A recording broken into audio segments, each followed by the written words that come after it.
Je suis Bwiruka Sirasi nkaba ntuye mu kagari ka Mamfu umurenge wa Muhura akarere ka Gatsibo intara y'Iburasirazuba.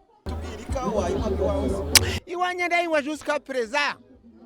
J'aime les cafés, pourquoi pas beaucoup de soir. J'ai été dans ma maison. Mes enfants, avec ma femme, nous avons bu le café chaque matin. Yo. Ma femme et mes enfants, toujours matin, ils préparaient les casseroles avec mes tasses d'eau. N'est-ce pas? À 5 tasses, nous avons invité 2 cuillères. N'est-ce pas?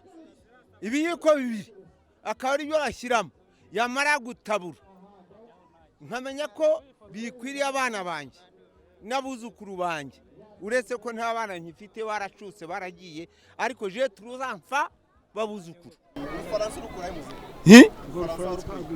igifaransa ndarakize ngiye niza amashuri 5 twayigaga mu baporoso hari imhura niza amashuri 5 nyuma tukakora igizami cya interina abanyagatolika bakikiziguro abiga upadiri bakiga ku Rwesero twe twiziga hino.